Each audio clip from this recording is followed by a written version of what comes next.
Bikaji Foods. Yet another weak quarter is what you've seen. The margins have dipped significantly.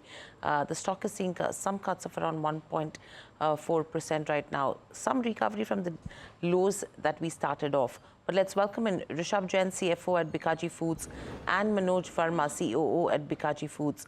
Welcome to the show, gentlemen. In fact, Rishabh, let me come to you first. Overall, if you see in terms of the quarter, there has been weakness. Yes, input cost pressures have sustained this time around as well. How long do you see this trend continuing from here on? So thank you very much for joining us. Despite this the tough year, then you will see the inflationary pressure in edible oil and few pulses. But yeah, you will see a third quarter where our gross margin dipped to 26-27%. To this quarter, we've done a significant improvement compared to last quarter, and we've seen a major uptick in gross margin and EBITDA compared to last quarter. And overall, this year at a year level, we've done a significantly good job in posting good numbers from a profitability lens. Right, but Rishabh, clearly, I mean, yes, there has been a slight bit of an improvement from the third quarter, but costs have been increasing.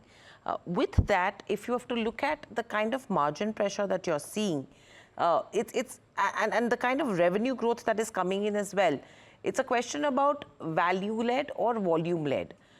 What would your view be on that front?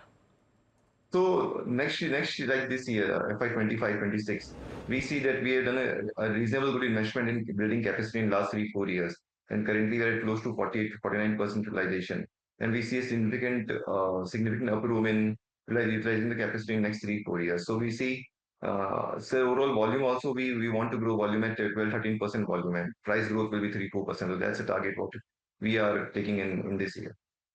Okay. Manoj, taking what Rishabh is saying into consideration, what's the expansion plan from an operations perspective? Because clearly the region where you're looking to expand to, the number of touch points that you want to hit in terms of FY26 is also a large number. Taking all of that into consideration, there could be some bit of pressure that could be coming in on the back of higher operational costs. So first of all, let me tell you, that the targets what we took for ourselves in terms of both our direct reach, which is controlled coverage, and also the indirect reach, which is reported by the Nielsen, we have moved northwards and we are ahead of our plans in that stuff. So in spite of all adversities in terms of the cost pressures, the targets or the mission what we were on did not get derailed, and we are well on track. As we speak, our reach is now upwards of 12 lakh outlets, so which is a great achievement and a upwards movement. And also a direct coverage, what we had called out of the target, what teams were carrying was of reaching directly to 3 lakh plus outlets. So we have ended the year at 3.11 lakh outlets. That's what it is.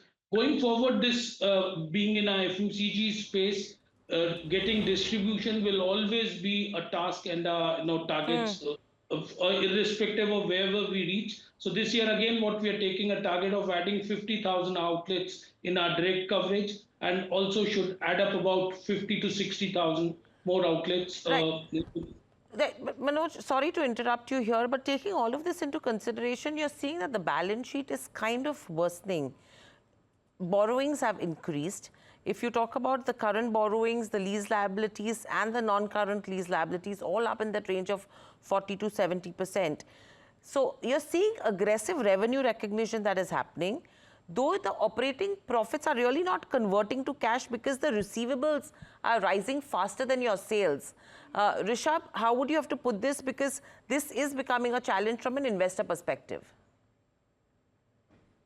So from receivables and inventory lens, so we are largely in control. So you see in receivables, we have improved in overall number of days compared to last year. Inventory, of course, like we are opening many plants and depots every place in multiple places. So inventories has increased by 1 or 2 days, but yeah, it's in control largely. And you will see that we acquired two companies in this year. One is Ariba and one is THF. So and they're mainly largely doing all the things on rentals. They are retail chain rentals. So that's why ROI has increased as from asset lens. But yeah, from Bikaji standalone lens, everything is in control. Rishabh, I would want to clarify on the previous point that we were discussing about the balance sheet details.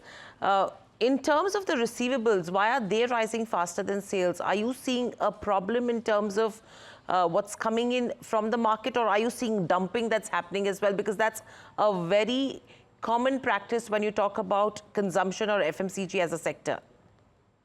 So from receivable lens, that's largely same what was last year. Like last year, our receivable was close to 103 crore rupees, and this year is 100 crore rupees. In fact, we improved in terms of receivables. If you see a balance sheet. What's the reason for this large a receivable number as compared to the kind of revenue recognition that's happening? Where is that miss? No, it was not missed. In fact, we improved on receivables compared to last year. You'll see, we improved by 1 or 2 days. Okay, got it. So 2 days of improvement coming in terms of Yeah. receivables is what Rishabh is saying. But thank you, Rishabh. Thank you, Manoj, so much for joining us on the show and sharing the views. So that's the management.